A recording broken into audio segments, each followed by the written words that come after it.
Hello student, कैसे हैं आप लोग? होप सो आप सभी लोग बहुत अच्छे होंगे। आप सभी का हमारे ऑनलाइन प्लेटफॉर्म ऑनलाइन दीक्षा पे बहुत बहुत स्वागत है। और पिछले क्लासेस की तरह इस क्लासेस को अभी काफ़ी इंटरेस्टिंग हम लोग बनाएंगे और काफ़ी ही इंटरेस्टिंग आज के सेशन को हम लेके चलने वाले हैं। आप जितने भी लोग हैं जो कि कंटिन्यू पढ़ाई कर रहे हैं वो भी बहुत अच्छा है, जो नई पढ़ाई कर रहे हैं वो अब से पढ़ाई को स्टार्ट करें, क्योंकि ये सब के लिए अलार्म कंडीशन है। हाँ, क्योंकि ये जो सिचुएशन है इसमें बहुत सारा चीज़ का इंडिकेशन हमें मिल गया है कि गवर्नमेंट जो है किसी भी तरह की ढिलाई को नहीं देने वाली है। आप लोग अपने पढ़ाई को कंटिन्यू रखिए और बात करते हैं हम आज के इस सेशन की, जो कि है हमारा सेल 2। इसमें मैं हूं आपका बायोलॉजी फैकल्टी सागर राठौर। आप सभी का बहुत बहुत इस प्लेटफॉर्म पे मैं स्वागत कर रहा हूं फिर से। और आज हम लोग फिर से बात करेंगे सेल की, जो कि हमारा है 3rd यूनिट, जिसमें हम सेल स्ट्रक्चर एंड फंक्शन इसको बोलते हैं। और जो इसमें जो हमारा पहला चैप्टर है वो है हमारा chapter 8, cell the unit of life. आप लोग समझ सकते हैं कि कितना इम्पॉर्टेंट है ये चैप्टर। पिछले क्लासेस में या फिर इंट्रोडक्शन क्लासेस में भी हम इस सेल के बारे में बता चुके हैं कि ये बहुत ही इम्पॉर्टेंट है। और इस अगर एक यूनिट को आप काफ़ी कॉन्सेप्चुअल ढंग से अपने दिमाग में बैठा लेते हो तो सोच लो बायोलॉजी जो है 30% आपके हाथ में आ गया, कंट्रोल में आ गया। इस चीज़ों को ध्यान रखना होगा और इसी को ध्यान में रख के आप सभी को पढ़ना होगा, ठीक है? तो आइए, आज का जो हमारा सेशन है वो है लेक्चर 2, जिसमें हम इन्हीं चीज़ों को पढ़ेंगे। जिसमें हमारा पहला होगा type of cell, difference between type of cell, cell size and cell shape and staining of bacteria. And इसमें जानेंगे हम कि क्या क्या हमें करना है, क्या क्या हमें पढ़ना है। गाइस, आप लोग इस चीज़ों को ध्यान रखें कि हर एक लोगों को हर एक टॉपिक, जो मैं अभी तक टॉपिक पढ़ा रहा हूँ सारा एक टॉपिक इम्पॉर्टेंट है। क्योंकि अगर कोई भी टॉपिक इम्पॉर्टेंट नहीं होगा उसे मैं बता दूंगा कि इस पे कम या ज़्यादा ध्यान देना है। लेकिन अभी तक जितना भी मैंने बताया है, अभी तक हम लोगों ने जितना भी पढ़ा है वो सारा बहुत ही इम्पॉर्टेंट है। एक एक डेटा को अपने दिमाग में बैठा के रखिए, क्योंकि हर एक एग्ज़ाम, चाहे नीट की हो चाहे बोर्ड की हो, हर एक जगह पे ये लोग पूछते ही हैं, ठीक है? इस चीज़ों को ध्यान में रखते हुए हमें आगे बढ़ना है और देखना है कि लास्ट क्लासेस में हम लोगों ने क्या पढ़ा था। लास्ट क्लासेस में जैसे हम जानते हैं कि क्या पढ़े थे हम लोग, सेल जो कि था structural and functional unit of life बता चुके हैं। और साथ ही साथ ये भी बता चुके थे कि कैसे ये जो सेल है हमारा स्ट्रक्चरल यूनिट ऑफ लाइफ है और कैसे फंक्शनल यूनिट ऑफ लाइफ है। जैसे बता चुके थे कि जो इसका स्ट्रक्चरल ऑर्गेनाइजेशन होता है उसको कंटिन्यू करके देखते हुए सेल से आगे बढ़ते हुए मूव करेंगे, टिश्यूज बनेगा, टिश्यूज से आगे ऑर्गेन बनेगा, ऑर्गेन से organ system and organ system से ऑर्गेनिज्म बन गया। इस तरह से इस हायरार्की को, ये जो स्ट्रक्चर है एक के बाद दूसरा, यही है जो बताता है कि जो सेल है स्ट्रक्चरल यूनिट ऑफ लाइफ है। और जो फंक्शनल यूनिट ऑफ लाइफ है, बता चुके हैं कि बहुत सारा फिजियोलॉजी, बहुत सारा केमिकल, बायोकेमिकल्स फंक्शंस, बहुत सारा रिप्रोडक्टिव फंक्शंस, ये सारे जो है बेसिक फंक्शंस हैं। और इसको फुलफिल किए बिना कोई भी सेल जो है जिंदा नहीं रह सकता। इसलिए सारे बेसिक फंक्शंस को हम लोग क्या बोलते हैं, structural functional unit of life. इस तरह से हम समझ गए कि कैसे सेल जो है फंक्शनल यूनिट ऑफ लाइफ है। इसके बाद हम बात किए थे सेल के डिस्कवरी की। सेल की डिस्कवरी के बारे में हम ऑलरेडी जान चुके थे कि सेल के डिस्कवरी को किसने किया था, रॉबर्ट हुक साहब ने किया था, 1665 में किया था। साथ हमारा जो लाइव सेल था वो जो किए थे एस्पाइरोगैरा में किए थे, वो जो थे एंटन वॉन लीवियनहोक, जिन्होंने 1674 में किया था, हमें बहुत अच्छे तरह से पता है। साथ ही साथ सेल के अंदर एक जो न्यूक्लियस होता है, मैं ऑलरेडी बता चुका हूं कि सेल के अंदर जो ये न्यूक्लियस होता है इसको इन्होंने रॉबर्ट ब्राउन साहब ने खोजा था 1831 to 33 में। ये दोनों ही डाटा दिया गया है, क्योंकि आप सबको मालूम है कि कहीं कहीं ये 31 दिया हुआ है, 33 दिया हुआ है, तो कहीं भी परेशान नहीं होना है, ठीक है। कोई भी एक दिया होगा आप कंसीडर कर सकते हो, और साथ ही साथ दोनों अगर दिया हो तो 31 ही लेना होगा, पहले वाले को लेते हैं। और इस तरह से हम समझें कि जो हमारा डिस्कवरी ऑफ सेल है वो किन्होंने किया था, उनका कंट्रीब्यूशंस क्या था, ठीक है। अब बात करेंगे टाइप ऑफ ऑर्गेनिज्म का on the basis of number of cells की। सो हम जानते हैं ये दो टाइप का था, पहला जो था हमारा यूनिसेलुलर ऑर्गेनिज्म था, दूसरा हमारा मल्टीसेलुलर ऑर्गेनिज्म था। अगर यूनिसेलुलर ऑर्गेनिज्म था तो इनके पास कुछ स्पेसिफिकेशन था, जिसमें जो पहला था इंडिपेंडेंट एग्जिस्टेंस होना चाहिए, they should be able to perform all his basic functionality, essential functionalities for the survival of his life, ये एक दूसरा पॉइंट था। और इसके बाद हम लोग जाने कि less than a cell can consider as a unicellular organism, मतलब अगर यूनिसेलुलर ऑर्गेनिज्म है तो एक ही सेल का बना हुआ होना चाहिए, एक से कम या एक से ज्यादा से नहीं बना होना चाहिए। इस तरह से हम इसके स्पेसिफिकेशन को समझें और जानें और इनके एग्जाम्पल्स को देखते हैं। तो यूनिसेलुलर में जो हमारा एग्जाम्पल है वो मोनेरा है। मोनेरा क्या किंगडम के अंदर जो बैक्टीरियाज हैं एंड प्रोटिस्टाज हैं, ये जो है यूनिसेलुलर ऑर्गेनिजम्स हैं, ठीक है। और मल्टीसेलुलर ऑर्गेनिज्म की बात करें तो ये जो है दो से अधिक सेल से बने हुए होते हैं, 2 और मोर देन 2 सेल से बने हुए होते हैं। और इनका बहुत अच्छा एग्जाम्पल क्या होता है, फंगी होता है, प्लांट होता है, एनिमल होता है। आप कहोगे सर फंगी, कुछ एक्सेप्शंस भी है, जो कि जो फंगी होता है एक सेल का भी बना हुआ था। तो अभी एक्सेप्शन की बात हम नहीं करेंगे, जो मेजर जो जेन्युइन बातें हैं उनकी बात करेंगे, ठीक है। अब बाद में हम लोग सीखेंगे एक्सेप्शंस को। अब बात करते हैं ऑर्गेनिजम्स के बाद सेल थ्योरी की। सेल थ्योरी जो था 1838-39 में आया, जैसा कि हम सब लोग जानते हैं, जिसमें क्या था, मैथ्यू सेल्डन एंड थियोडोर स्वान ने दिया था। जो कि मैथ्यू सेल्डन जो थे हमारे बोटनिस्ट थे, वो जर्मनी के थे, और जो स्वान थे थियोडोर स्वान और ब्रिटिश जूलॉजिस्ट बेसिकली फिजियोलॉजिस्ट थे। और इन दोनों ने कंबाइंडली मिलके सेल थ्योरी को दिया था। और इन्होंने बताया था कि जो भी ऑर्गेनिजम्स हैं वो क्या है, सेल से बना हुआ होता है या सेल से बना हुआ प्रोडक्ट से मिलके बना हुआ। जैसे हम हायरार्की को जाने थे कि सेल है, सेल से क्या बना हमारा, cells means tissues and then हमारा यही मूव कर गया ऑर्गन के साइड, ऑर्गन के बाद ऑर्गेनिज्म की तरफ मुड़ गया, organ system and then organism की तरफ मूव कर गया था। सो इस तरह से हम जाने कि all organisms are composed of cell and cell products. And then इन्होंने कहा था क्या, cell is the structural and functional unit of life. इसी के बेसिस पे बाद में क्या हुआ, ये जो थे ये चीज नहीं बता पाए थे कि अगर ये जो सेल है वो बनता कैसे है, हाउ द सेल फॉर्म। सो इस चीज़ों को बताने के लिए क्या था, हमारे एक नए साइंटिस्ट थे जिनका नाम था हमारा रुडोल्फ विर्चॉफ। 1855 में इन्होंने बोला था ओमनी सेलुला ई सेलुला, याद करो गोल्डन लाइंस है, बहुत बार क्वेश्चंस में पूछता है, हमेशा इस चीज़ों को ध्यान रखना होगा और कभी भी इस लाइन को भूलना नहीं होगा, क्योंकि बहुत सारा क्वेश्चन इससे आता है हर एक जगह पे, नीट में, बोर्ड एग्जाम्स में। और ये लोग ऐसे पूछते हैं कि omnis cellula e cellula who have given, omnis cellula e cellula का मतलब क्या होता है, define the meaning of omnis cellula e cellula, what is the significance in cell theory of omnis cellula e cellula. So lot of question they ask regarding to omnis cellula e cellula, इसीलिए बता रहे हैं कि ये जो है golden line है। So guys ध्यान से इसे कभी नहीं भूले, दिमाग में रखें। और इसका जो मतलब होता है ये होता है कि जो सेल होता है डिराइव कहां से होता है, प्री एग्जिस्टिंग सेल से होता है। और ये जो प्री एग्जिस्टिंग सेल से होता है कैसे होता है, पहले मैच्योर होता है, अब सेल मैच्योर होगा, मैच्योर होने के बाद क्या करेगा, डिवाइड करेगा, बता चुके थे लास्ट क्लास। इस तरह से हम लोगों ने लास्ट क्लास के रिकेप को समझा और आगे हम बात करेंगे आज के क्लासेस की, जो कि है हमारा टाइप ऑफ सेल्स। बता चुके हैं टाइप ऑफ सेल के बारे में। टाइप ऑफ सेल में क्या होता है, हमारे पास 2 टाइप का सेल होता है। पहला होता है प्रोकैरियोटिक सेल, दूसरा होता है यूकैरियोटिक सेल। अब कहोगे सर कि ये प्रोकैरियोटिक एंड यूकैरियोटिक को हम कैसे डिफाइन करते हैं, डिस्टिंग्विश करते हैं।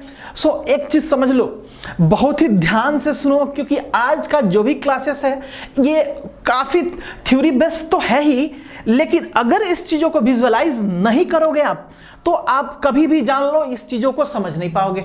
इसलिए आज का क्लास बहुत ही इंटरेस्टिंग है। और गाइज, हमारा जो विजुअल्स इफेक्ट्स है उसको ध्यान देके देखिए और उन्हीं चीज़ों से आपको समझना है, क्योंकि आज हमारे पास बहुत सारा चीज़ जो है थ्योरी लिखने के लिए हमारे पास आज कुछ भी नहीं है, बहुत कुछ थोड़ा सा लिखने के लिए बचा है आज।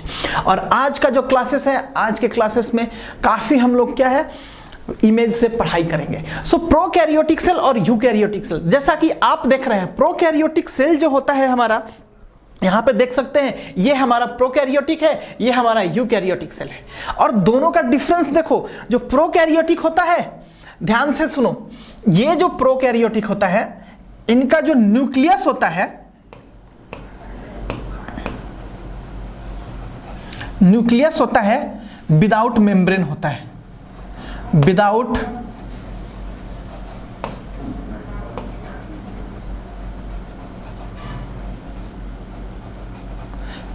Membrane bound.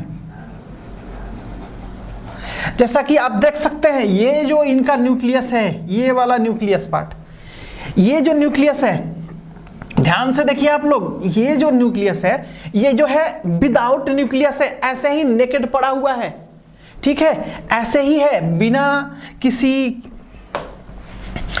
किसी भी मेम्ब्रेन के। आप देख सकते हैं ये वाला पार्ट देख सकते हैं, ये वाला पार्ट आप देख सकते हैं, काफ़ी अच्छे तरीके से आप देख सकते हैं। ये जो पार्ट है वो हमारा जो है विदाउट मेम्ब्रेन स्ट्रक्चर का है। और इसमें जो है आप ध्यान दीजिए, ये जो है ये स्ट्रक्चर ये मेम्ब्रेन बाउंड स्ट्रक्चर है, ठीक है, मेम्ब्रेन बाउंड स्ट्रक्चर है। ये जो हमारा न्यूक्लियस है यही हमारा न्यूक्लियस है,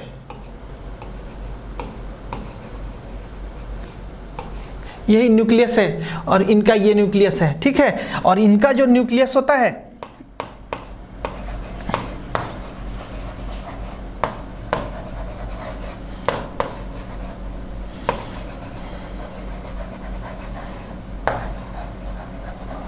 मेम्ब्रेन बाउंड स्ट्रक्चर। सो इस तरह से हम देख सकते हैं कि प्रोकैरियोटिक जो सेल्स है वो है ये टाइप का सेल है जिसका जो न्यूक्लियस होता है प्रोकैरियोटिक का, वो विदाउट मेम्ब्रेन बाउंड स्ट्रक्चर होता है, विदाउट मेम्ब्रेन बाउंड स्ट्रक्चर। और ये जो यूकैरियोटिक होता है मेम्ब्रेन बाउंड स्ट्रक्चर होता है। आप देख सकते हैं मेम्ब्रेन बाउंड स्ट्रक्चर को, ठीक है, मेम्ब्रेन बाउंड स्ट्रक्चर को आप देख सकते हैं, मेम्ब्रेन बाउंड स्ट्रक्चर, ये मेम्ब्रेन बाउंड स्ट्रक्चर, ये विदाउट मेम्ब्रेन स्ट्रक्चर, ठीक है।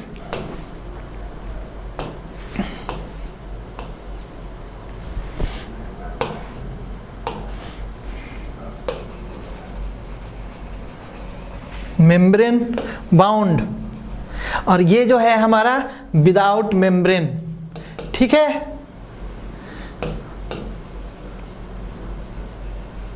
काफी इस चीजों पे हम काफी जोर दे रहे हैं, एम्फेसाइज कर रहे हैं, सो जान सकते हैं आप कितना इंपॉर्टेंट है ये। So all students please be careful on this, okay, काफी ध्यान से, ठीक है। सो इस तरह से हम समझ गए कि प्रोकैरियोटिक सेल्स क्या होता है, यूकैरियोटिक सेल्स क्या होता है। तो कहोगे सर प्रोकैरियोटिक सेल्स का एग्जाम्पल्स कौन सा होता है, बता चुके हैं। प्रोकैरियोटिक सेल्स का जो एग्जाम्पल्स है वो हमारा मोनेरा किंगडम का बहुत सारा जो भी ऑर्गेनिजम्स है वो होगा, लाइक बैक्टीरियाज, इसी में बहुत सारा बैक्टीरियाज होगा।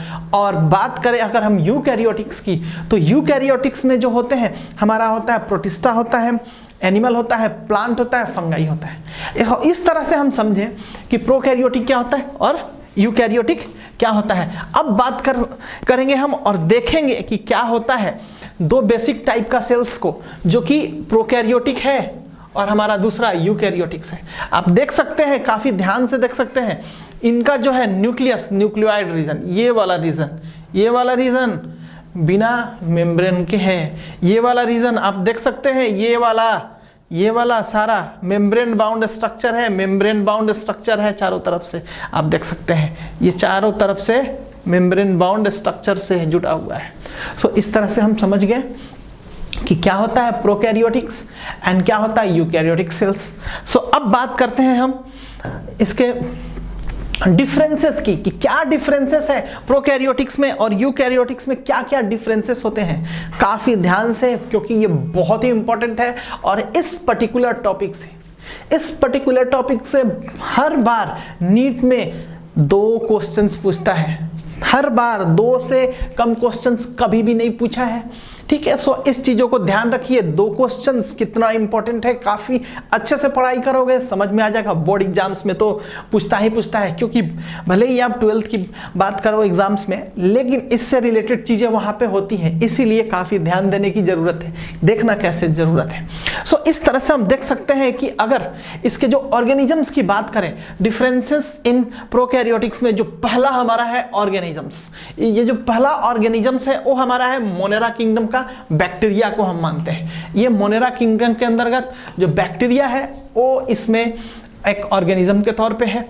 और साथ ही इसमें जो यूकैरियोटिक्स में है, इसमें हम लोग प्रोटिस्टा को लेते हैं, फंगी को लेते हैं, प्लांट को लेते हैं, एनिमल को लेते हैं। आप देख सकते हैं ये बैक्टीरिया है, ये बैक्टीरिया है, बैक्टीरिया का फिगर है, आप देख सकते हैं, ठीक है। एक सेल का बना हुआ बैक्टीरिया, और इसी एक सेल से बने हुए बैक्टीरिया में बहुत सारा अलग अलग टाइप्स को हम लोग देख सकते हैं, जिसमें हमारा एशेरिया कोलाई, ई कोलाई है, स्ट्रेप्टोकोकस है एंड हेलोबैक्टीरिया है, ठीक है। सो इस तरह से हम देख सकते हैं कि बैक्टीरिया का टाइप्स को।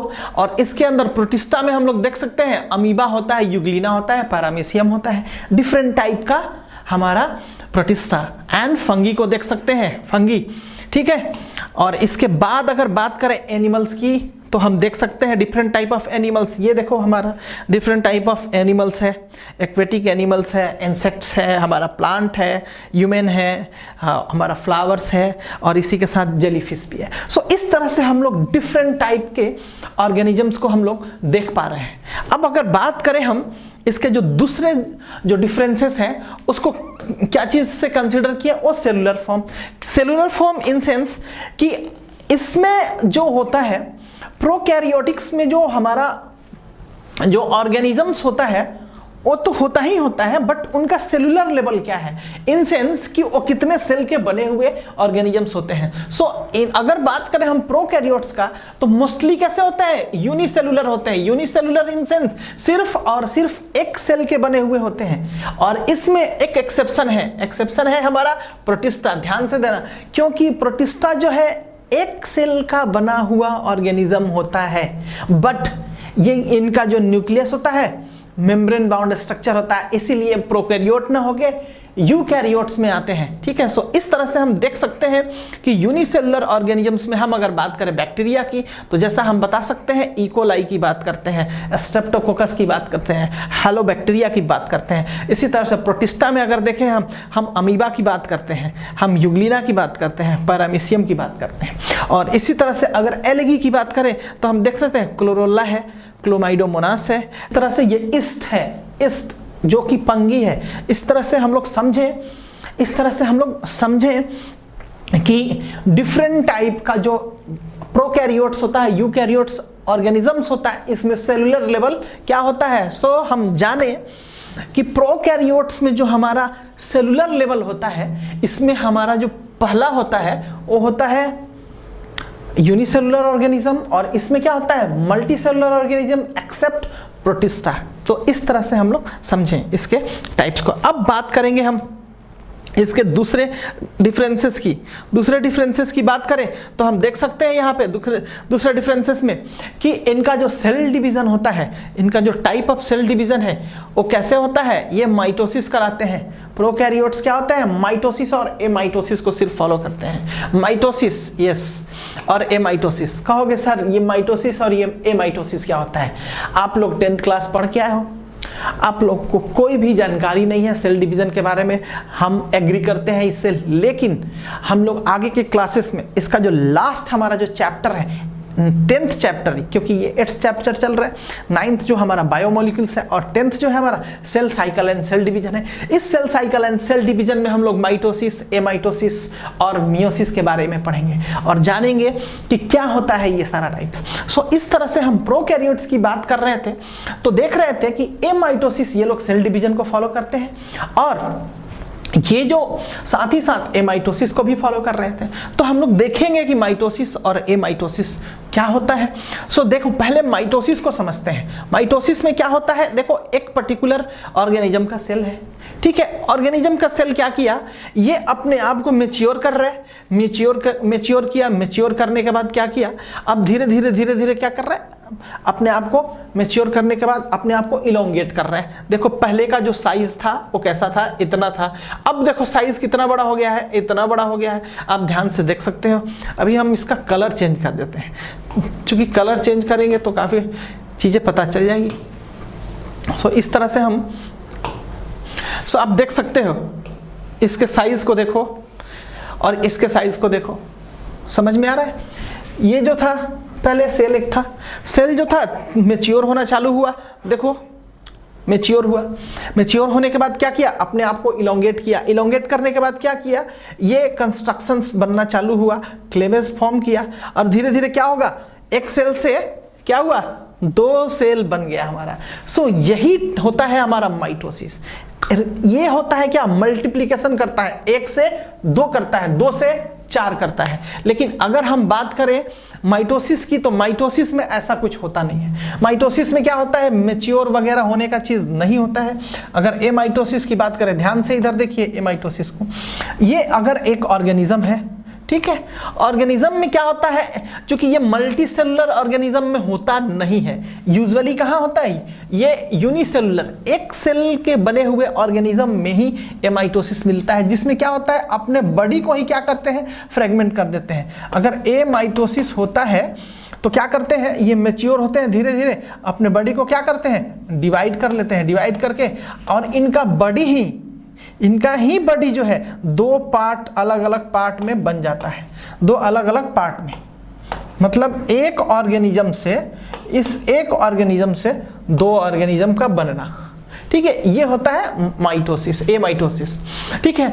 सो इस तरह से हम लोग देख सकते हैं माइटोसिस को, एमाइटोसिस को। अब बात करें हम लोग मियोसिस को, ठीक है। मियोसिस में हम बात करेंगे अगर, तो देख सकते हैं कि क्या हो रहा है, ये एक सेल है, ठीक है, ये एक सेल है, ठीक है। और ये बेसिकली जो मियोसिस होता है कहां पे मिलता है, जर्म सेल्स के अंदर, जर्म सेल में ही मिलता है। ध्यान रखना होगा, काफी अच्छे तरीके से ये दिमाग में बैठा लीजिए कि जो मियोसिस बेसिकली फाउंड होता है, ये सेल डिवीजन वो कहां पे होता है, जर्म सेल के अंदर मिलता है, ठीक है। सो इससे क्या होता है, जनरेशन, एक जनरेशन से 2 जनरेशन हम लोग क्या करते हैं, लाइफ को कंटिन्यू करते हैं। सो इसमें क्या होता है, मियोसिस में, इस मियोसिस में एक जो सेल है वो क्या करेगा, डीएनए रेप्लिकेशन करेगा, रिकॉम्बिनेशन करेगा, ठीक है। इस चीजों को हम लोग बाद में अच्छे से पढ़ेंगे, अभी जरा सा भी स्ट्रेस लेने की जरूरत नहीं है, जितना बता रहे उतना आप लोग पढ़िए। सो देख सकते हैं आप लोग, ये डीएनए रेप्लिकेशन करता है, ठीक है, और रेप्लिकेशन करने के बाद रिकॉम्बिनेशन करेगा और फिर क्या करेगा, सेल डिवीजन की तरफ मूव कर जाएगा। और ये देखो एक सेल क्या हो रहा है, 2 सेल की तरफ मूव कर रहा है और फिर से ये जो है 2 अलग अलग सेल्स में बट रहे हैं, ठीक है। इस तरह से देख सकते हैं कि इसमें क्या हो रहा है, ये 1 से 4 बन रहा है, ठीक है। इसमें क्या हो रहा है, 1 से 2 बन रहा है। ये 1 से 4 बनने का रीजन क्या है, क्योंकि इनके अंदर क्या है, ये XY और ये XX है, ठीक है। सो इस चीजों को बताएंगे हम कि XY और XS क्या होता है। जो XX होता है ये फीमेल होता है और XY जो होता है मेल होता है। इस तरह से क्या करते हैं, वो अपने जो कैरेक्टर्स होते हैं वो क्या करते हैं, ट्रांसफर करते हैं, ठीक है। सो इस तरह से हम लोग देख सकते हैं कि मियोसिस के बारे में ये क्या होता है। और इसी तरह से एमाइटोसिस की बात करें, एक ऑर्गेनिज्म, ध्यान से देखो क्या कर रहा है, कंस्ट्रक्शन बना रहा है, ध्यान से देखने की जरूरत है, बता चुके थे, ठीक है। अब क्या किया, इलोंगेट किया, इलोंगेट करके 2 पार्ट में बट गया।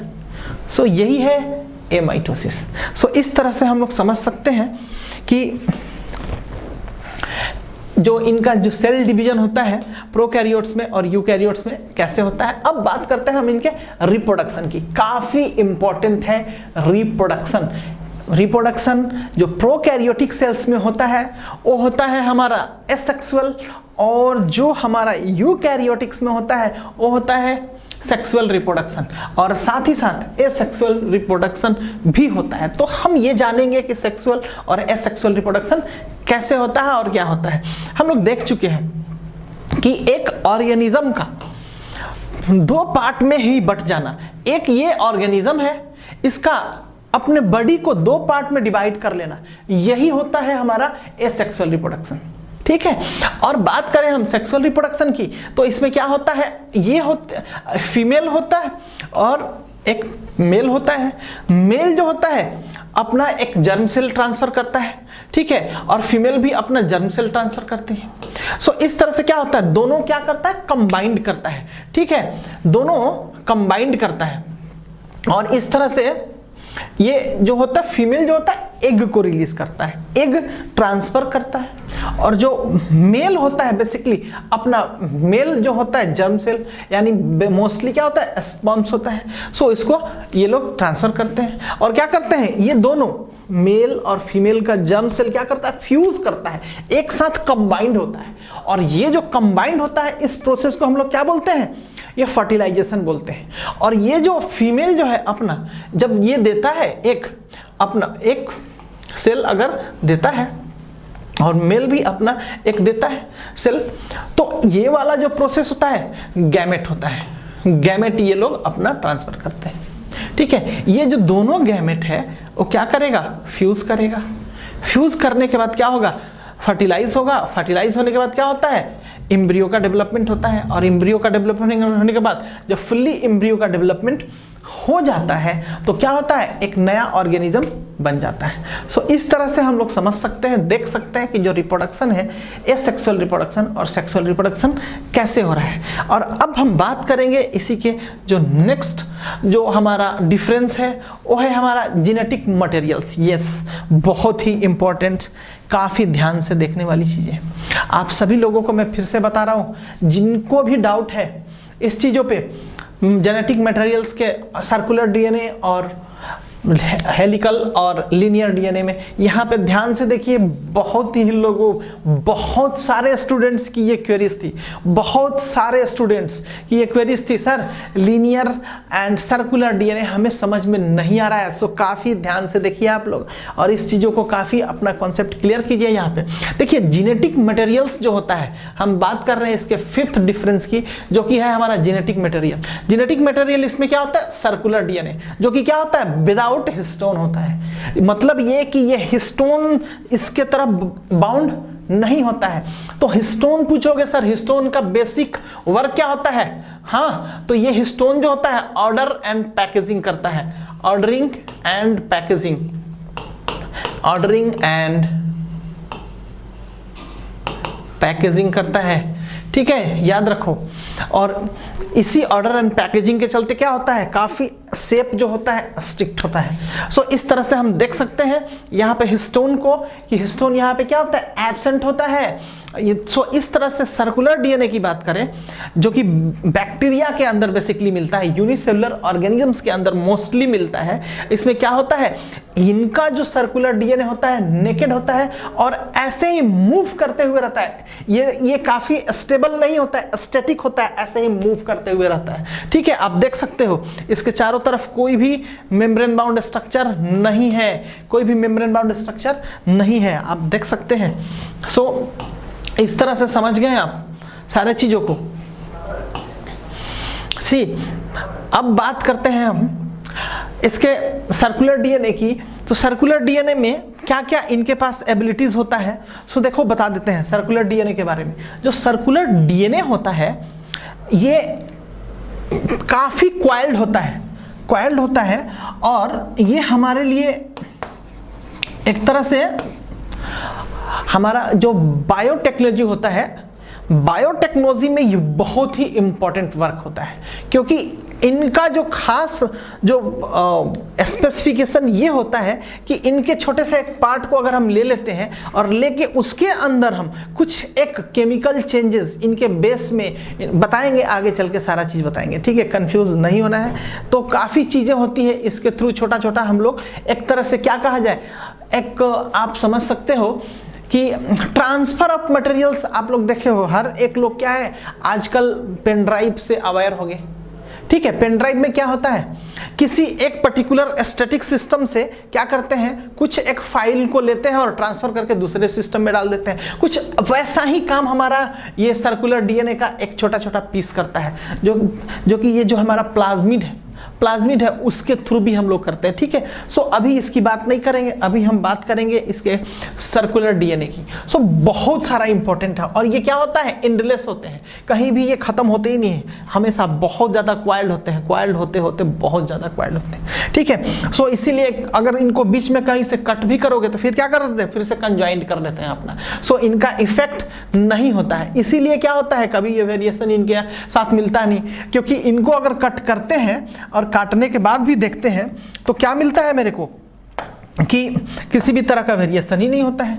वेरिएशन नहीं होता है तो समझ सकते हैं ये फिर से वैसे ही एक दूसरे की तरह ही बना लेते हैं, पिछले पेरेंट्स की तरह ही नया फिर से ऑर्गेनिज्म वैसे ही बन जाता है। इसीलिए क्या होता है, यूनिसेलुलर ऑर्गेनिज्म मोस्टली क्या होता है, क्लोन्ड होते हैं, एक एग्जैक्टली एक सिमिलर होते हैं पेरेंट्स की तरह, इनका सारा ऑफस्प्रिंग एक जैसा होता है। अब बात करते हैं हम लीनियर डीएनए की। ध्यान से देखिए, linear DNA with histone protein क्या करता है, ऑर्डरिंग करता है, पैकेजिंग करता है। यहाँ पे काफी अच्छे तरीके से एक ये कलर देख रहे होंगे ब्लू कलर का, और ये देख रहे होंगे सेफ्रॉन कलर का, ठीक है। सो इन दोनों का ये जो आपस में जुड़ाव है, ये जो कौन सा कर रहा है, और काफी देख रहे हो, काफी एक छोटा छोटा इंटरवल पे, ये देखो छोटा इंटरवल पे एक है, फिर दूसरा है, फिर तीसरा है, चौथा है। तो ये जो प्रोसेसेस है, ये दो एक दूसरे का आपस में जुड़ाव, ये कौन सा है, हिस्टोन प्रोटीन्स के चलते हो रहा है, और इसके चलते क्या हो रहा है, ये लीनियरली अरेंज हो चुका है, ठीक है। बट यही चीज किसमें नहीं होता है, हमारे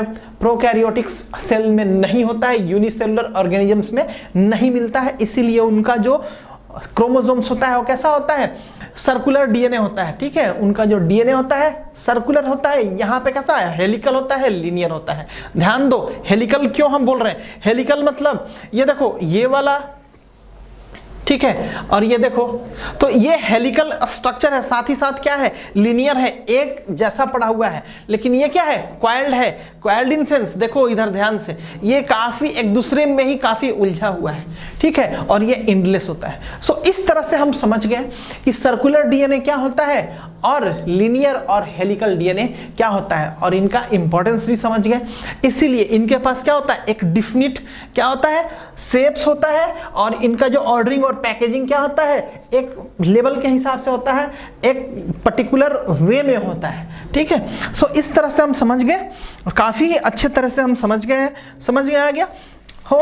तो अभी देखिए, अब बात करते हैं हम इसके दूसरे टाइप की, ठीक है। इसके दूसरे टाइप में जो होता है इनका प्रोटीन सिंथेसिस काफी अच्छा है, ठीक है। बहुत सारा आप लोग पीछे के क्लासेस में भी पढ़े होंगे कि सर प्रोटीन सिंथेसिस जो होता है राइबोसोम्स के थ्रू होता है। राइबोसोम्स इन सेंस कि इनके अंदर दो टाइप से होता है, 70S होता है, एक 80S होता है। अब कहोगे सर 70S 80S कैसे होता है, समझ में तो आता नहीं है। सो इस सभी सारे चीज़ों को हम लोग आगे के क्लासेस में पढ़ेंगे, क्योंकि राइबोसोम्स के लिए क्या है, एक स्पेशल हम लोग क्लास लेंगे, उस पूरे स्पेशल क्लास में राइबोसोम की बात करेंगे और जानेंगे कि राइबोसोम क्या होता है, कैसे फॉर्मेशन होता है, क्या इनका फंक्शंस होता है।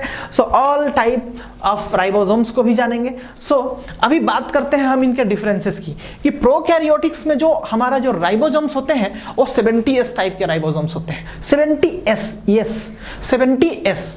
अब कहोगे सर S स्टैंड फॉर क्या होता है, S का मतलब होता है सेडिमेंटेशन कोफिशिएंट, ठीक है। सेडिमेंटेशन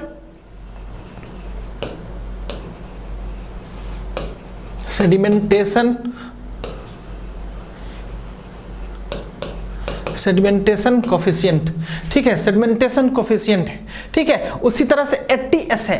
अब बात करोगे कि सर इसमें 70s है, इसमें 80s है, इन दोनों के बीच का डिफरेंस क्या है? तो बस थोड़ा सा एक जेन्युइन तौर पे बस इतना जान लो कि कोई भी अगर प्रोटीन है, प्रोटीन कितना जल्दी किसी भी सेल को लेयर कर जाता है, मतलब ये कि अगर कोई एक सरफेस है कितना जल्दी फैल जाता है ये प्रोटीन, ठीक है। यही क्या होता है 70s और 80s है। अगर 70s है मतलब क्या होगा, वो काफी थोड़ा जल्दी फैल जाएगा। अगर बात करें हम 80s की तो क्या करेगा, इनको चारों तरफ इसके सरफेस पे फैलने में काफी टाइम लगता है।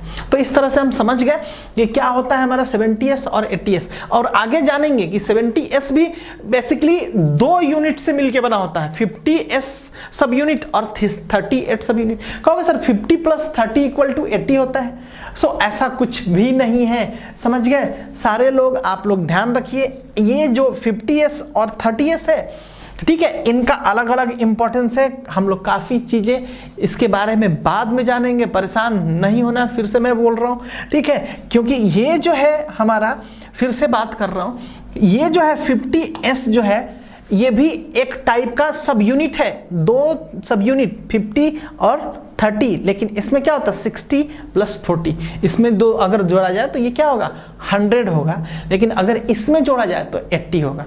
बट इस चीजों को यहाँ पे हम लोग क्या करते हैं, एडिशन बिल्कुल भी नहीं करते हैं। इन चीजों को हम लोग क्या करते हैं, लेयरिंग के बेसिस पे, सेडिमेंटेशन के बेसिस पे करते हैं कि सेडिमेंट कितना होता है, ठीक है। सो इस तरह से देख सकते हैं, ये 70s है, ये हमारा 80s है, और ये जो मिल के बने होते हैं ये 2 टाइप से मिल के बने होते हैं, 50s एंड 30s सब यूनिट्स। समझ में आ रहा है ना काफी अच्छे तरीके से। सो 50s एंड 30s सब यूनिट्स। उसी तरह से बात करें तो यहाँ पे 68 और 40s की तरह है, ठीक है। इन दोनों को ऐड करोगे 100s होगा, लेकिन हम लोग क्या करते हैं 80s ही इसको बोलते हैं, क्योंकि इनका जो लेयरिंग प्रोसेस होता है, ठीक है, एक दूसरे के ऊपर लेयरिंग करना होता है, वो उनके सेडिमेंटेशन कोफिशिएंट को निकालते हैं तो 80s कुछ आता है, ठीक है। सो इस तरह से हम लोग समझे इनके जो छठा टाइप था प्रोटीन सिंथेसिस के बारे में। अब बात करेंगे हम सेल वॉल की, काफी इंपॉर्टेंट है और नीट्स में बहुत ज्यादा क्वेश्चन पूछे हुए हैं। नीट में बहुत ऑलमोस्ट हर बार एग्जाम्स में नीट के ये क्वेश्चन सेल वॉल से पूछे हुए हैं, ध्यान रखना होगा, और बोर्ड एग्जाम्स में तो आता ही आता है, ये कंफर्म होता है। सो सेल वॉल जो होता है, जो प्रोकैरियोटिक ऑर्गेनिजम्स होता है, उनका जो सेल वॉल होता है वो क्या चीज से, म्यूरामिक एसिड का बना हुआ होता है। म्यूरामिक एसिड मतलब पेप्टाइडोग्लाइकेन, दोनों एक ही है। और ये जो बना हुआ होता है ये क्या चीज का बना हुआ होता है, ये अमीनो एसिड्स का बना हुआ होता है, ठीक है, एंड प्रोटीन्स का बना हुआ होता है। ध्यान देने की जरूरत है, ठीक है, न्यूक्लिक एसिड प्लस प्रोटीन्स। सो इस तरह से देख सकते हैं इनका जो सेल वॉल होता है म्यूरामिक एसिड का होता है। और इनका जो होता है, अगर बात करें हम यूकैरियोट्स में, तो जो हमारा एक फंगी के अंदर मिलता है और एक प्लांट के अंदर मिलता है। एनिमल के अंदर क्या होता है, सेल वॉल नहीं मिलता है, ठीक है।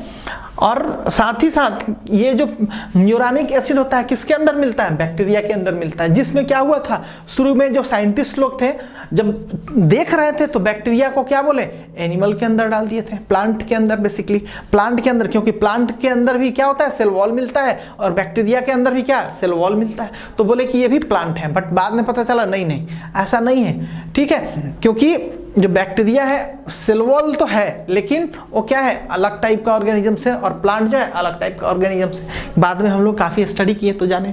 अब इसमें देखो, फंगी के अंदर जो इनका जो सेल वॉल होता है काइटिन होता है, और प्लांट के अंदर क्या होता है, सेलुलोज होता है। सेलुलोज यस, कार्बोहाइड्रेट, दोनों ही टाइप का क्या है, कार्बोहाइड्रेट है, मॉडिफाइड कार्बोहाइड्रेट है। सो इसको देख सकते हैं। कहोगे सर सेल वॉल कहाँ होता है, सो आप लोग काफी ध्यान से देखो, ठीक है, ध्यान से देखने की जरूरत है, काफी ही ध्यान से देखने की जरूरत है। यहाँ पे ध्यान दो आप लोग, यहाँ पे देखो, ये जो एरिया है येलो कलर में, काफी डार्क येलो में, ठीक है, यही जो है सेल वॉल है, ठीक है, जिसको कि रॉबर्ट हुक साहब ने पहली बार देख लिया था, और इन्हीं को बोल दिया था क्या, इसी के चारों तरफ है ये।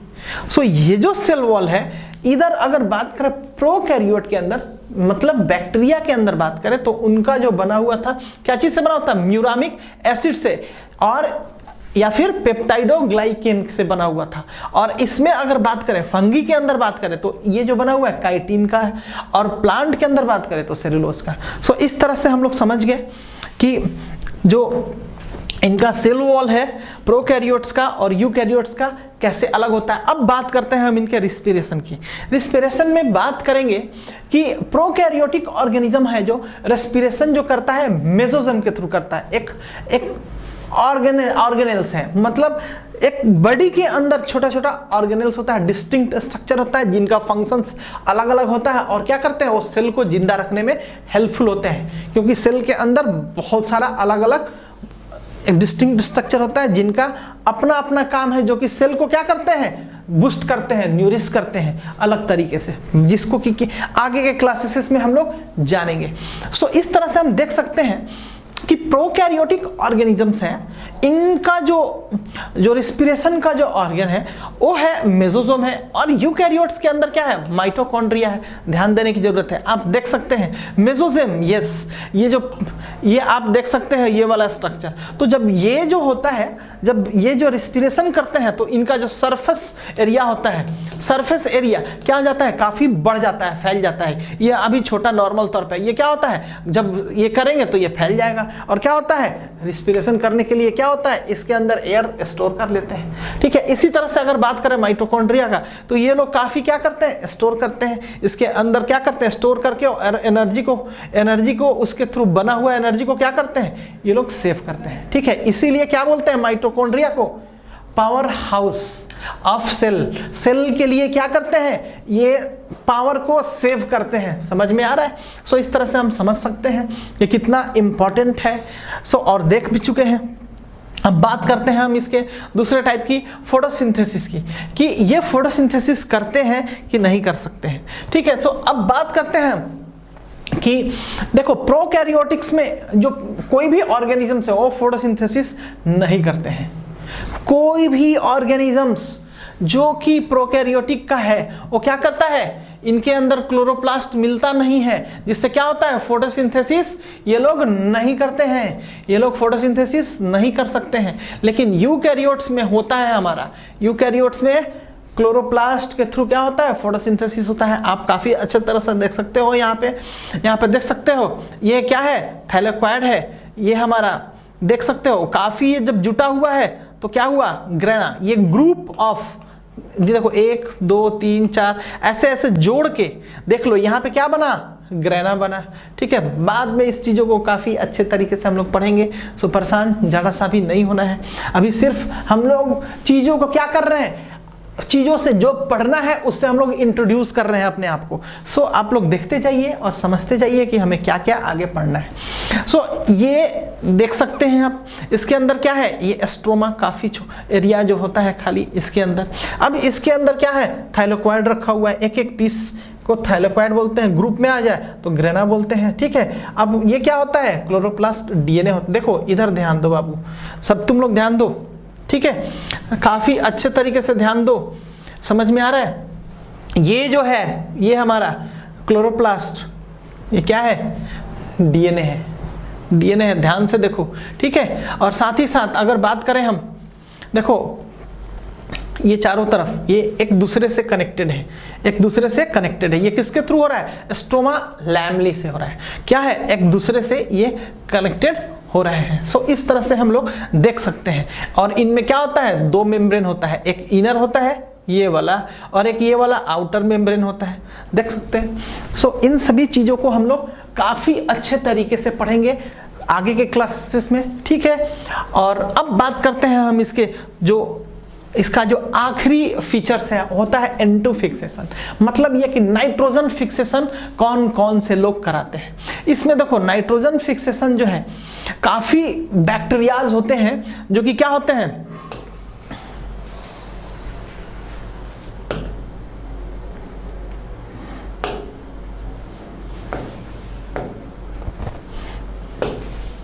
क्या करते हैं कि इन्वायरमेंट से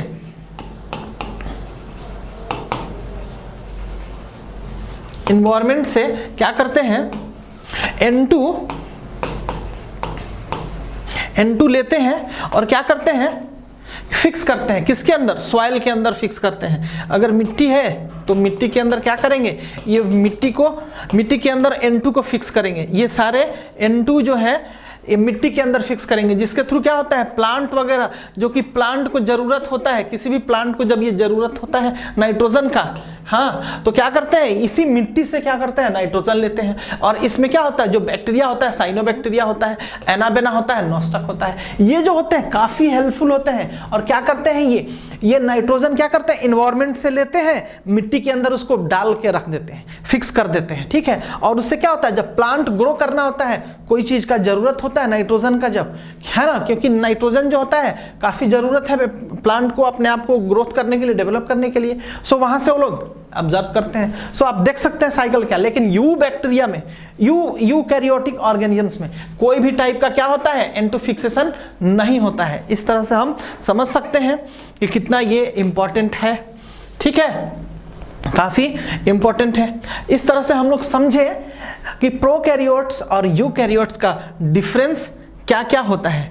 अब हम बात करेंगे cell size and cell shape की, ठीक है। तो सेल साइज में देखिए बताते हैं कि इसमें 3 टाइप से हम सेल के साइज को डिफाइन करते हैं। इसमें क्या होता है, एक स्मॉलेस्ट सेल होता है, दूसरा क्या होता है, लार्जेस्ट होता है, और तीसरा क्या होता है, बिगेस्ट होता है, ठीक है। तो इस तरह से हम लोग समझ सकते हैं कि, और स्मॉलेस्ट हो गया, बिगेस्ट हो गया, लार्जेस्ट सेल हो गया।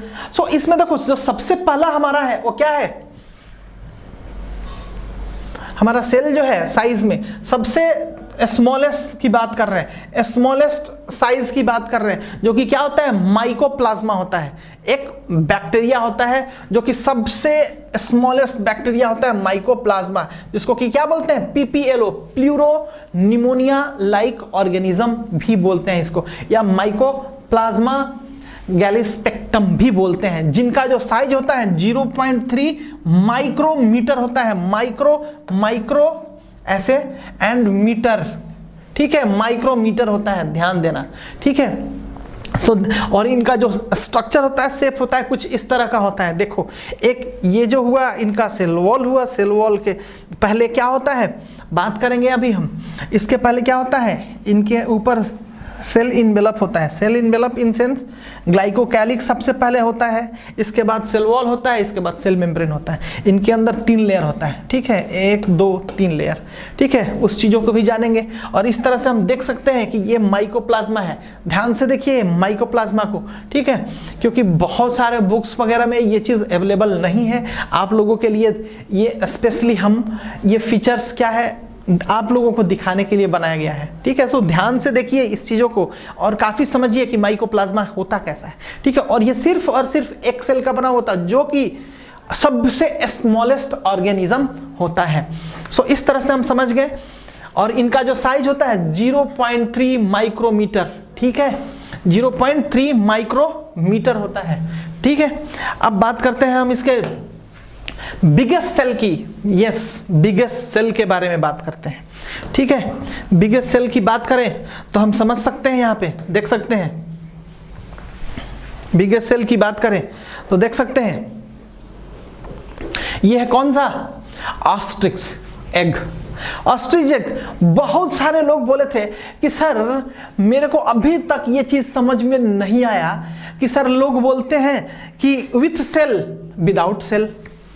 तो देखो सेल मतलब उसका कवर, जो भी अंडा होता है, एग होता है, उसके ऊपर क्या होता है, व्हाइट कलर का एक कोट होता है, काफी हार्ड सा, वही होता है। अगर सेल की बात करें, यही है एक सेल, ठीक है। ये सेल है मेड अप ऑफ क्या है, कैल्सिकाइट होता है। ध्यान से देखो, मेड अप ऑफ कैल्सिकाइट जो ये सेल बना हुआ होता है।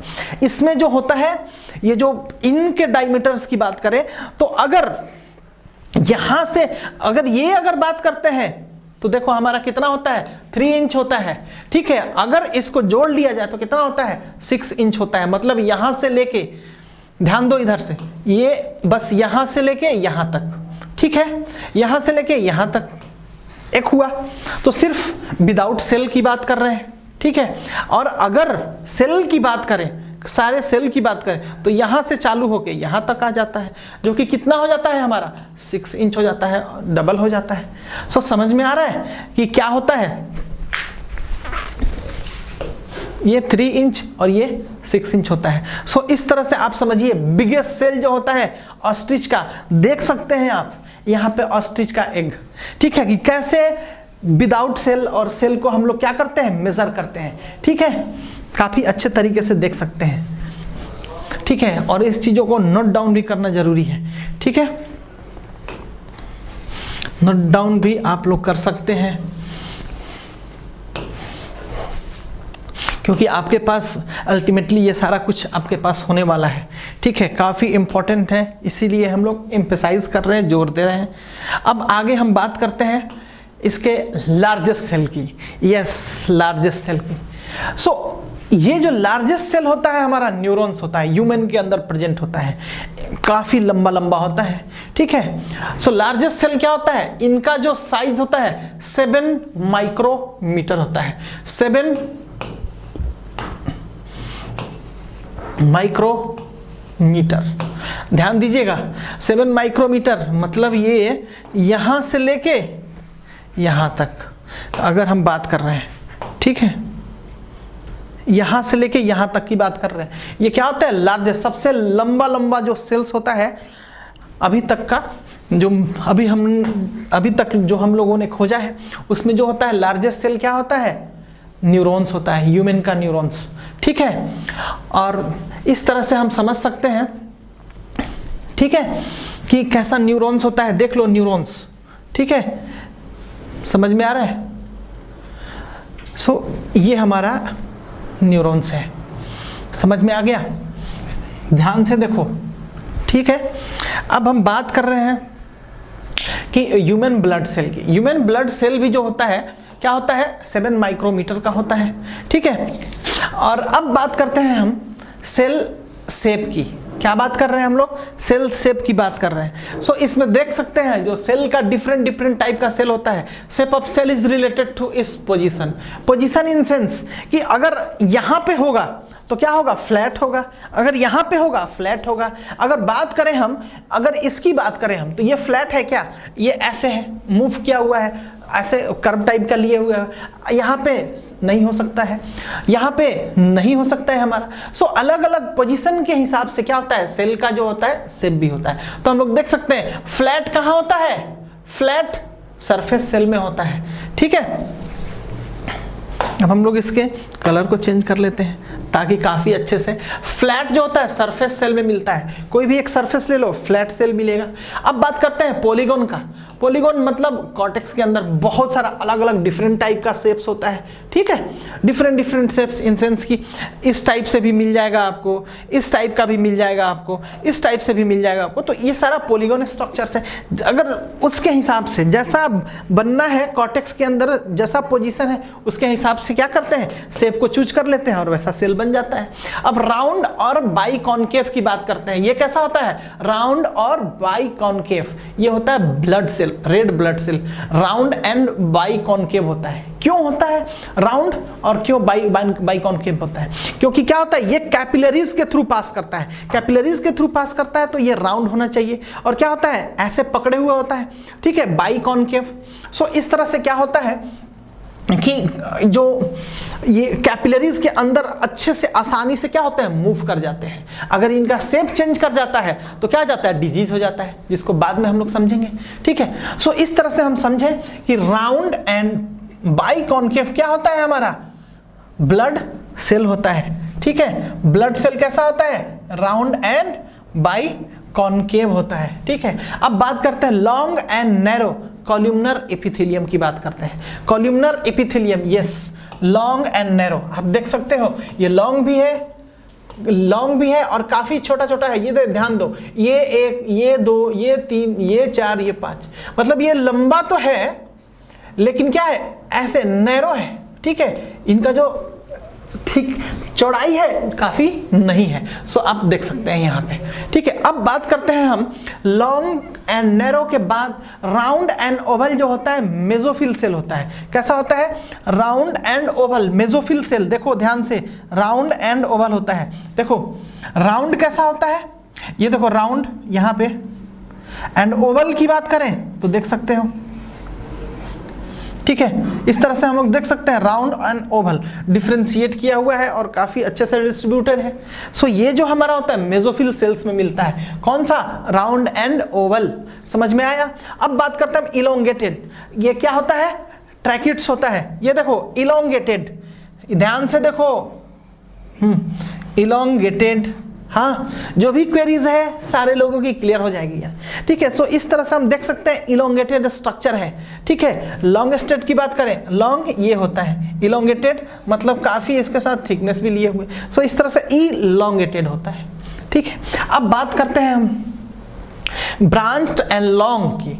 देख सकते हैं ब्रांच्ड एंड लॉन्ग जो होता है कौन सा होता है, ध्यान से देखो, नर्व सेल होता है। अब जो अभी जस्ट हम लोग इसके पहले बात कर रहे थे सबसे लॉन्गेस्ट सेल की, वो कैसा होता है, ब्रांच्ड होता है और लॉन्गेस्ट होता है। आप देख सकते हो ये डेंड्राइट्स है, ठीक है। इसके बाद क्या होता है, इधर से एक्सॉन से बढ़ते हुए क्या होता है, एक्सॉन एंड के तरफ, फिर इसके बाद क्या होगा, इसी से काफी जुड़ते हुए चला जाएगा, ठीक है। इससे क्या होता है, हमारे दिमाग के अंदर क्या होता है, सिग्नल्स मिलता है, कोई भी चीज के बारे में इंफॉर्मेशन मिलता है, ठीक है। यही एक क्या है, सेल है, जिसके थ्रू हम कोई भी इंफॉर्मेशन को जानते हैं। तो इस तरह से हम देख लिए कि क्या होता है cell size and cell shape को।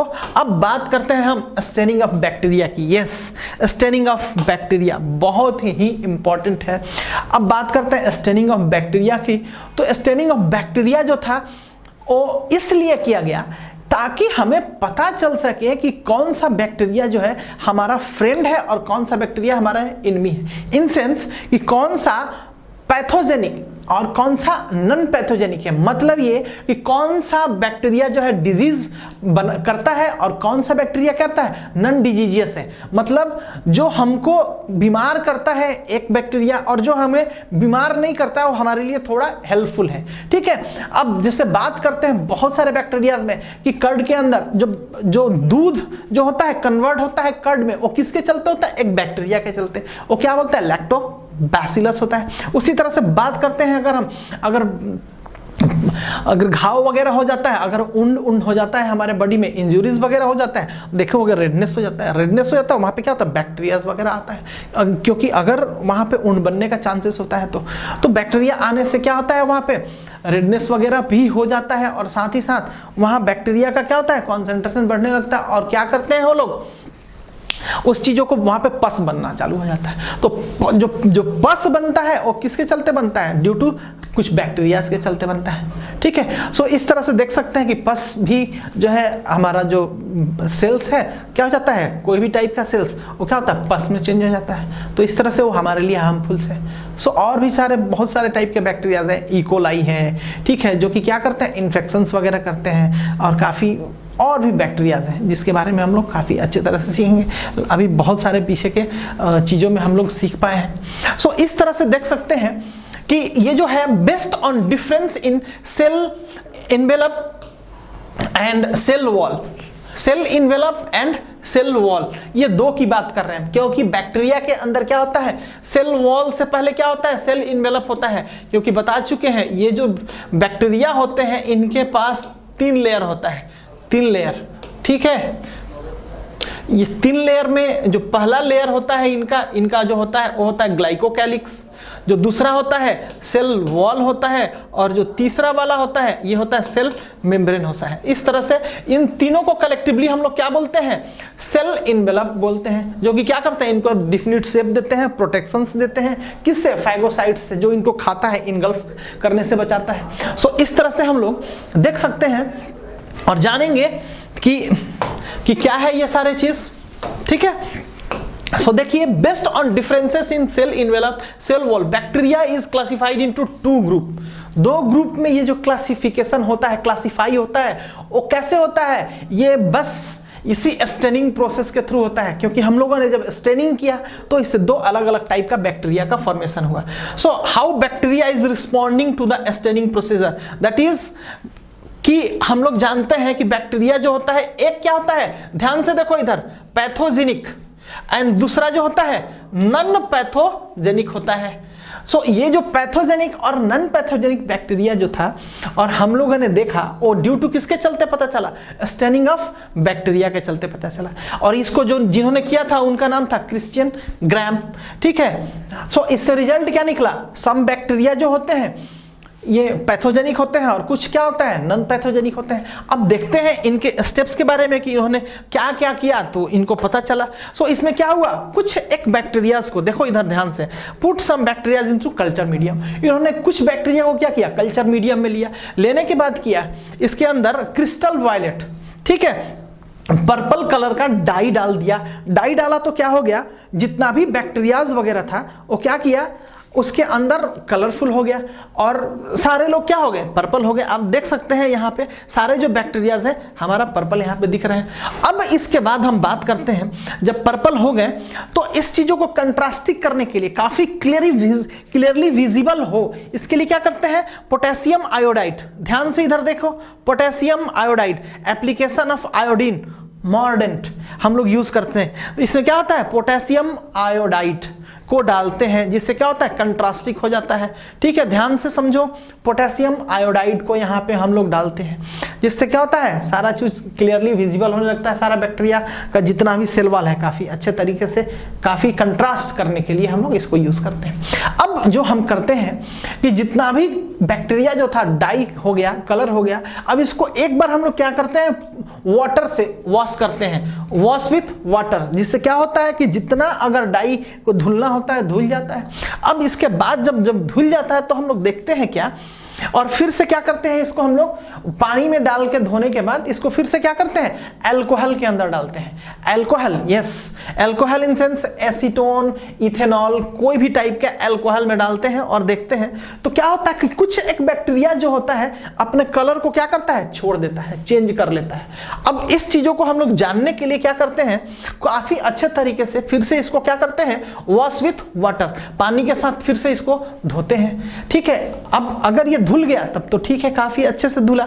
अब उन चीजों को काफी क्लियरली डिफरेंशिएट करने के लिए कि कौन सा एक बैक्टीरिया जो था जो कि कलर को छोड़ा और कौन सा बैक्टीरिया जो था कलर को सस्टेन किया, जिस कलर से रंगा गया था, पर्पल कलर से रंगे थे हम, तो कुछ एक बैक्टीरिया जो अगर पर्पल कलर को ही रख लिया तब तो अच्छा है, कोई तरह का प्रॉब्लम नहीं है, ठीक है। वो क्या है, अपने आप को चेंज नहीं कर रहे, ठीक है ना, अपना रंग नहीं बदल रहे हैं। और लेकिन कुछ एक बैक्टीरिया जो अपना कलर चेंज कर रहे हैं डिफरेंट सिचुएशंस में, वो क्या है, ग्राम निगेटिव बैक्टीरिया, उन्हीं को बोलते हैं। इसके लिए क्या करते हैं, हमें को सैफरिनीन डालते हैं। सैफरिनीन से क्या होता है, काउंटर हम लोग करते हैं, स्टेनिंग करते हैं, इससे क्या होता है, क्लियरली विजिबल हो जाता है कि ये कौन से कलर के एग्जैक्टली हैं। सो इसमें हम देख सकते हैं कि ग्राम निगेटिव बैक्टीरिया जो है हमारा कैसे होते हैं, रेड और पिंक कलर के हो जाते हैं, रेड और पिंक, ठीक है, रेड और पिंक कलर के हो जाते हैं। और ग्राम पॉजिटिव बैक्टीरिया जो है जो कलर के थे उसी कलर के रह जाते हैं, मतलब ये कि ये सिर्फ और सिर्फ पर्पल कलर के ही रह जाते हैं, ठीक है। और ये कैसे हो जाते हैं, रेड और पिंक हो जाते हैं। तो जो भी बैक्टीरिया ग्राम निगेटिव हैं, जो रेड और पिंक हो गए हैं, रेड और पिंक टाइप के हो गए हैं, ये क्या करते हैं, डिजीज कॉज करते हैं, ये पैथोजेनिक बैक्टीरिया होंगे, ठीक है। सो इनसे बच के रहना है। और जो अगर बात करें ग्राम पॉजिटिव बैक्टीरिया है, ये कैसे होते हैं, नॉन पैथोजेनिक होते हैं, ये क्या होता है, ह्यूमन फ्रेंडली होते हैं। तो इस तरह से हम लोग सीखे स्टेनिंग प्रोसीजर को और जाने कि कैसे हम लोग पता करते हैं पैथोजेनिसिटी को और नॉन पैथोजेनिसिटी को। मतलब ये कि कुछ बैक्टीरिया जो ग्राम निगेटिव होगा, ठीक है, ग्राम निगेटिव बैक्टीरिया, ग्राम निगेटिव बैक्टीरिया जो कि क्या करेंगे, ग्राम negative bacteria, gram positive bacteria. ग्राम निगेटिव बैक्टीरिया कैसे होते हैं, पैथोजेनिक होते हैं। ये कैसे होते हैं, नॉन पैथोजेनिक होते हैं। सो इस तरह से हम लोग सीखे स्टेनिंग प्रोसीजर को और ये भी जाने कि कौन से ऐसे बैक्टीरियाज हैं जो क्या क्या करते हैं, डिजीज कॉज करते हैं।